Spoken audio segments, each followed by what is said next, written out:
I imagine you got to this point over a long period of time, just as I did.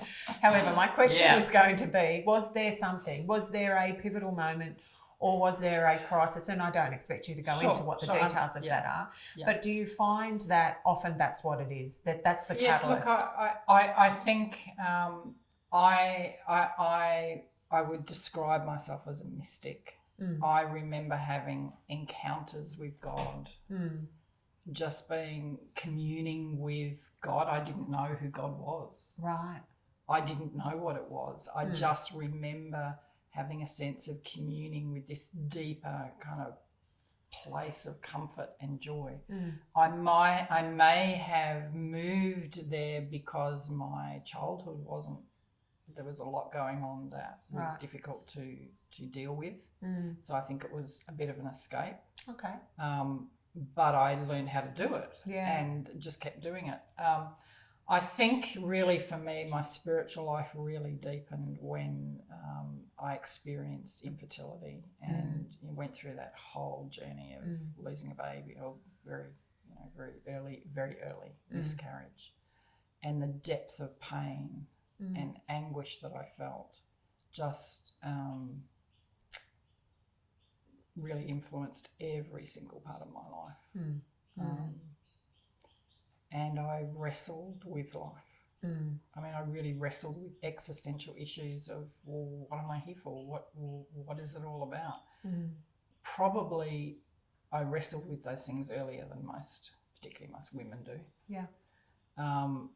But then I just dug deep. I dug deep because what was happening was that God that I was communing with, I was used to giving me comfort, I was angry with because my life wasn't turning out the way I wanted it to. Yeah.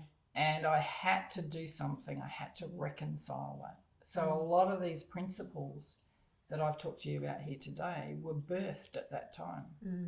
I had to understand how I could stay in connection with God, with Source, with these deeper parts of myself, without thinking that, I wasn't getting what I wanted, or I was coming to harm.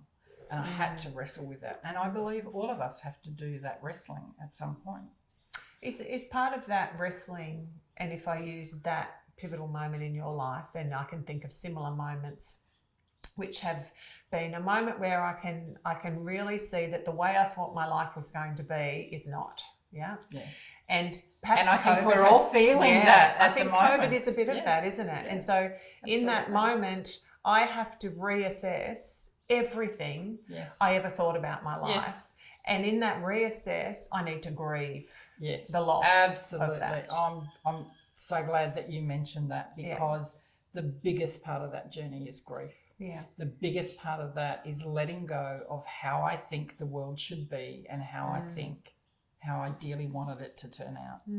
And really, if you think about it, it's like we're geared up to think that we have control over our world and what happens in it. In absolute reality, we have not one tiny bit of control at all. And it's an existential crisis for us to stare that in the face, that actually we have no control over nothing. We are like a drop of water in a river that is just it's flowing one way, by the way, but it just finds a way. It just, whatever it needs to do, it's just completely surrendered to the process of finding the way. And that's my favourite image. I'm the river. I just need to find where to flow, and if I hit the beaver dam where it all stops, and I thought that was going to be my way through, and I try and hang on to that's just a whole road of misery right there. Yeah, I have to let go of that being the way I wanted it to be, to let myself flow. And we've lost that art. We have so lost the art of doing that. What you just said then almost ties into what you said about the rigidity. So what I heard you say is, hitting the beaver dam, right? That all of a sudden I'm stopped. Oh, this is not what I imagined it was going to be. Now what? Okay, so now I need to understand that there might be another way. So if you use that analogy and you put that into the way that we polarize our views of other people, then we need to see it like the beaver dam in a way, don't we? Absolutely. Whereas this person, they might have lots of views and say lots of things that I don't agree with. In fact, they might even upset me on a really deep level.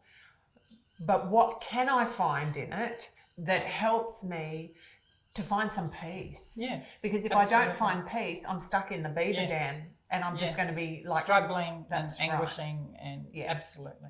How can I find a flow? Absolutely. And this is a thought that's come back to me a few times as we've been speaking, is that there is so much compassion, I think, around the process of therapy and the process of personal and spiritual growth. But one thing I've come to know is that there are various points where we actually need to make a decision. Like cognitively, we have to make a decision. We have to make a decision to think differently. We have to make a decision to be open when we don't feel like it. There's we have to, right? we have to make a decision to surrender when everything in us is screaming danger. Like these things are actually cognitive thoughts. So whilst I am a sea of emotion and have a depth of emotion, I think that what we've lost is the art of integrating thinking and meaning making with emotion and depth of emotion, and finding that place of, okay, it's clear I need to change my thinking. I might not know what that is, but I have to flick the switch in me to say, okay, I'm ready. Give it to me. And isn't that really, if I think about Brené Brown's work on creativity and vulnerability, is that we cannot, creativity and vulnerability sit side by side, really. So if I am, as you said, at some point I need to make a decision, or I need to choose a path, and both paths might seem not so great in that moment, and the vulnerability is choosing one anyway, because you have to. What's your option? Because my experience is, if I don't step onto one of those paths, I'll be pushed onto one anyway. Which is often okay in retrospect, but in the moment doesn't feel very. We have a lot of those choices every day. Yeah. We have a lot of those choices every day. Yeah. And, I've seen enough memes, about it's the choices you make every day. Yes. It is, because, and that's where awareness comes in, because so many of those choices I'm making out of awareness, or unconsciously, subconsciously. So the more aware I am of everything that's going on inside here, the more choice I have, conscious choice about what I do. And that can even look like I might still choose to do whatever it is that I wanted to do. And there might even be consequences, but at least I'm choosing those consequences with awareness. Yeah, and hopefully I can find a way to be at peace with the choice. To be at peace with that. Because even that, if I'm not... And often clients will come to me because they're right in that stuckness and not knowing which, decision to make. And neither one says, here's the green light that says that's the goer, and here's the red light that says danger. Like, it's not very often that we have really like that much clarity. Yeah. So often I'm in the middle of two pretty sucky choices. Yeah.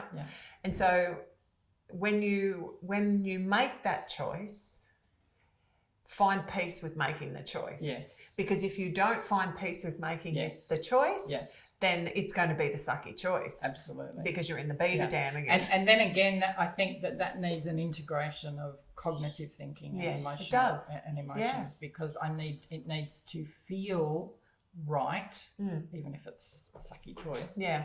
But I need to have integrated my rational thinking and all of that. And do you think that that's where grief comes in as well? Because I need to grieve the path that I didn't take. Grief's all over that, because and obviously the older I get, the more I understand that there are so many points through my life where I could have chosen differently. I could have done something differently. And I grieve for all of those alternate universes out there, sliding doors, where I could have made a different decision and my life could have been totally different. By the same token, my whole life has changed on a pinhead. A phone call where I've said yes to something, and my whole life for the next, however many years I'm alive has been completely changed. Yeah. So I think understanding the randomness of that as well, that sometimes there are random things that happen that we have no control over that are taking us forward. And that's why, coming back to that global vision, what is it that gets me out of bed in the morning? Honestly, it's that pull towards something global that is moving us forward. I believe that. I don't even care whether it's true or not. I don't even care whether it's right or wrong. All I know is it gets me out of bed in the morning, and it gives me such inspiration. It gives me such joy to hold that vision, no matter what's happening, no matter what's going on. And I think that ultimately that's the message in most of the great religions is it doesn't matter what's going on. If you hold the hope, if you hold the joy, we're collectively moving forward.